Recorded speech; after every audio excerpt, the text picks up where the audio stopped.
day for me today. But we're gonna get into usual.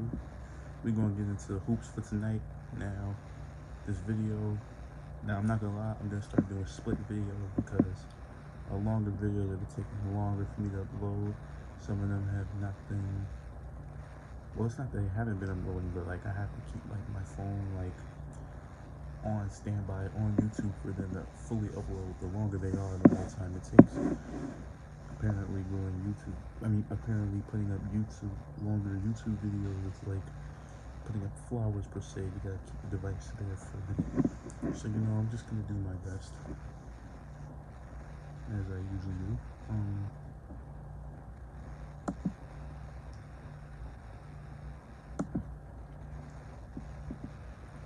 First, we're gonna go through the NBA scores. Light work.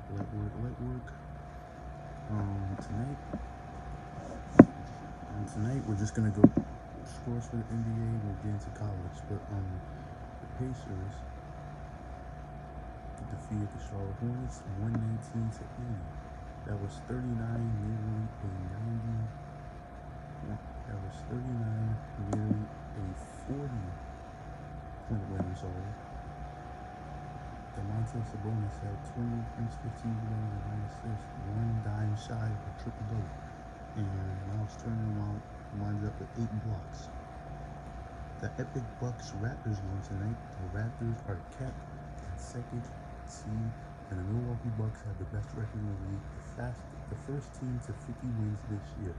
108-97 Bucks win in Toronto. Giannis Antetokounmpo had 19 points, 19 rebounds, 8 assists, and 3 blocks. Could have easily been a 2020 performance and 2 assists shy of a triple-double. The Oklahoma City Thunder beat the Chicago Bulls barely by 2 points. Gallinari from the Thunder, he wound up with 24 points. Zach LaVine from the Bulls had gotten 41 points. The Denver Nuggets hosted the Detroit Pistons in what would be one of 2 home wins for the Western Conference. The Nuggets beat the Pistons 115-98.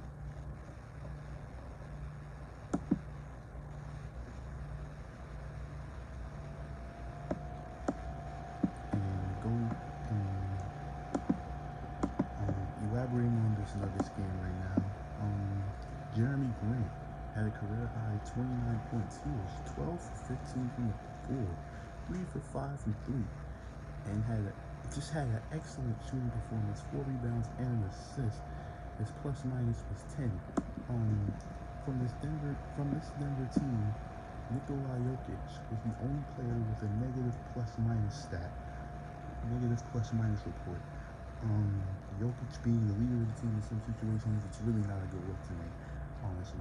But he had 16 points. He was 5 for 8, and he did make his only 3-pointer, and he did make all of his free throws. The only thing that took down his plus minus was the 5 turnovers he had. But a win is still a win for the Denver Nuggets, and the Nuggets maintain second seed in the West right now.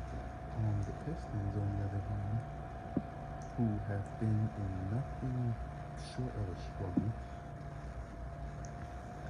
had Christian Wood with 20 points, Derrick Rose with 20 points, Langston Galloway and Brandon Knight combined for another 26 points. And the Pistons had so many players on negative in the plus minus report, including Derrick Rose.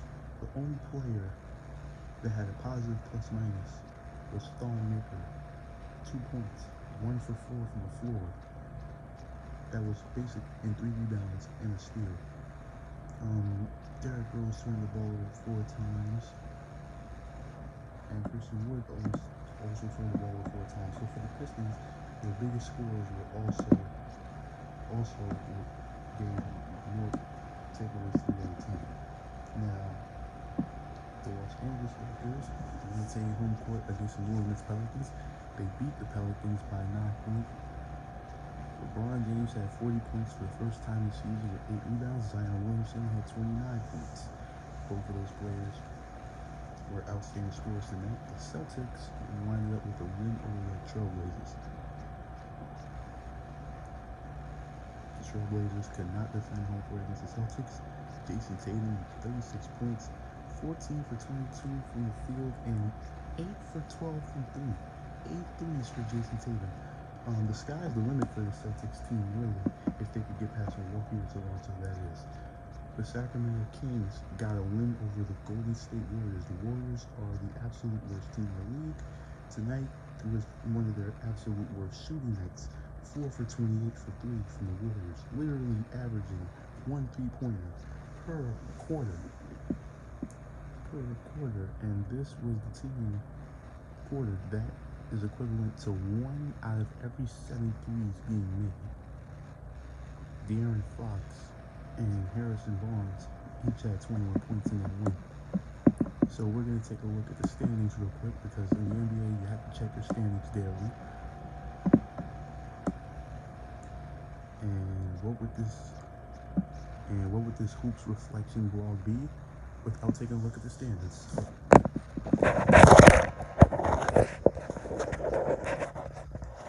Just to give you a quick look, Milwaukee Bucks, first team to 50. Congratulations to the Bucks, 50-8 record. Still, only 8 losses to the season. They have only lost 1 game within their division, only 4 games within their conference. Their home record, they've only lost 3 games at home, 5 games on the road. They're on a 4-game win streak and have only lost 1 of their last 2. The Raptors, who they pretty much lost to tonight, aren't really so much worse, but they're 8 games behind the Bucks. So the Bucks have a pretty strong hold over the first seed, which means the Eastern Conference will most likely run through Milwaukee this postseason. But we have another month and a half to go of NBA action, so that very well could change. Don't forget, the Boston Celtics are just a game and a half behind Boston. The Miami Heat are 4 entire games behind the Celtics, and the Sixers are creeping on the Heat for that 4th seed. The Miami Heat are not on a winning streak, although they just lost their last game. The Milwaukee Bucks are the only team in the East right now on a winning streak. And that's saying a lot. Every other team in the East either won their last game or lost their last game, or is consistently losing, like some of the teams we see here. But we'll get to that in a minute. The Indiana Pacers are 2 games away from the Sixers. The Nets are 23 games from the Bucks, and the Magic are just a game and a half from them. So we see the 2nd seed anticipated by Toronto and Boston. We see the 4th seed anticipated by Miami, Philly, and Indiana. And we see the 7th seed anticipated by Brooklyn and Orlando. With that being said, these 2 could switch within a week. These 2 teams could switch within the next day. But these 3 could alternatively switch within a week, and these 2 could switch within a week. The Washington Wizards, if they do want to make the playoffs, they are 4.5 games away. They might want to get a pep in their step, because 4.5, it seems like a little bit in the standings, but remember, that is your distance away from the other team. So that's how many games you have to win. And that's kind of how many games the other team has to give up. The Bulls and the Hornets are tied for 10th place. At this point, you know, if you have 30 losses or more, you're basically looking for draft picks. So other than the Wizards, everyone else is basically looking for the best draft pick in this conference. And right now, it would go to the Cavs or the Hawks, or possibly the Knicks. Maybe the Pistons if they want to lose some more. But the Wizards, right now, I see is the last team left outside the playoffs that could get in, and they're on a 3-game losing streak. Again, the way I see it, I'm not predicting it, but the way I see it, I think the Eastern Conference standings, I think the teams that are in 1 through 8 are probably going to be locked in. I think it's going to be Milwaukee, Toronto, Boston, Miami, Philly, Indiana, Brooklyn, and Orlando. Probably not necessarily in that order, but I think those are the 8 teams that are going to be in it because the other teams are a little too far away to contend. Again, month and a half left of NBA action. That could very well change. That's why what I'm saying is not final. It's just what I feel right now. Looking at the West, it's kind of a different story, but not real. It's kind of a different story, but not really all that different. Um, the Lakers have a strong hold over the top seed in the West. The Nuggets are 5 games away from them. The Nuggets and the Clippers and the Rockets and the Jazz and the Thunder and the Mavericks. All those teams 2 through 7. As I mentioned this yesterday, this second seed is anticipated by pretty much this entire race, except for first and eighth, which means that we could very well see Lakers, Grizzlies. We could very well see Lakers, Grizzlies, most likely from what we're seeing right now, right? And between 2 through 7, it's just gonna be a Uno shuffle. These teams are just gonna be swapping. 38, 37, 36, 36, 35 wins. And the Clippers, Rockets, Jazz, Thunder, and Mavericks. Pretty good mix. And Denver's kind of in that mix too. Don't forget, within the next month and a half, pretty much this entire Western Conference could be wide open if the Lakers go on a slump, which is very unlikely right now. The Portland Trailblazers are 26 and 33. They are 3 games behind 8th seed. If Portland wants to make the playoffs, they do not have much time, and neither do the Pelicans and the Spurs. The Spurs tied at 3.5 games back from the Grizzlies. The Kings are 4 solid games away from 8th seed. The Suns are 4.5. The Timberwolves and the Warriors at this point are in a deep race for draft picks, and the Golden State Warriors looks like they're gonna get the #1 pick in the NBA draft. So imagine going from NBA Finals to #1 pick. NBA Finals one year, #1 pick the next year. Sheesh.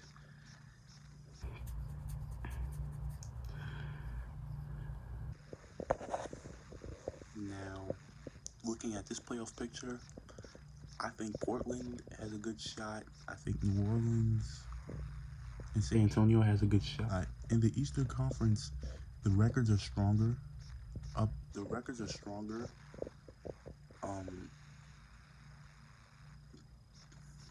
But here in the West, you have a lot more competition. And I know some fans are gonna try to say the Western Conference is better because there are more teams contending. No. You see how here the win numbers you have 44, 40, 38, 37, 36, 36, 35, and 28. See how the West has a losing team in the playoff picture right now? Look in the East. 50, 42, 40, 36, 36, 34, 26, and 25. 26 and 25. And I just proved myself wrong. Pretty much the strength of the records are just about the same on average. Yeah, it's pretty much just about the same. I completely exaggerate that. Maybe not completely because, the 8th seed is still well up for grabs in the West. The 8th seed is 3 games away from the outlier here in the West. In the East, the 8th seed is 4.5 games away from the outlier. So it's basically going to be one.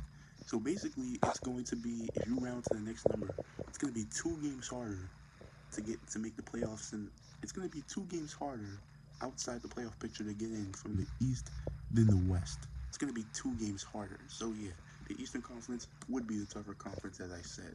I thought I caught myself exaggerating, but I definitely did not after I did the math. Now, there's anything else you want to look at? Oh, yeah. Why not take a look at the schedule for tomorrow?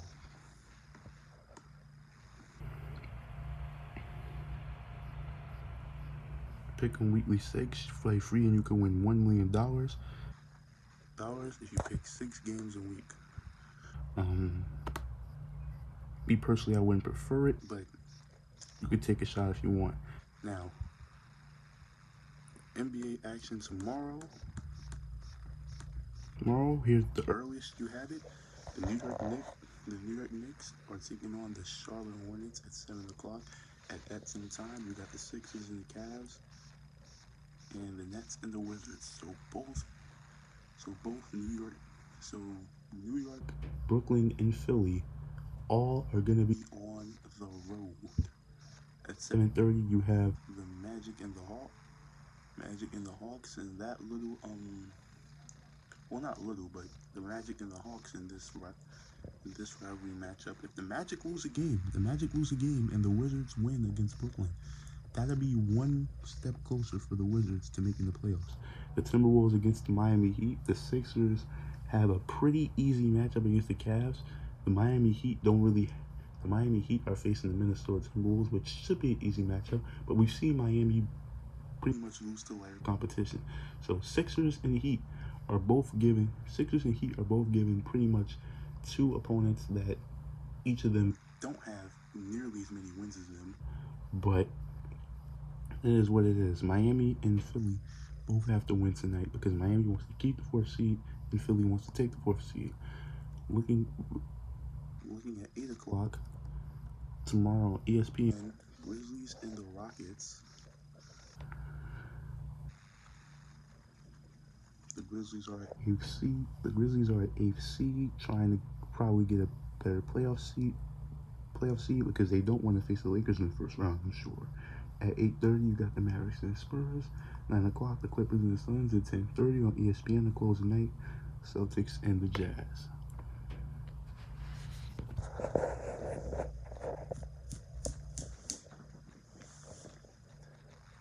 And that was our NBA scoreboard summary for today. We're going to go into the NCAA men and women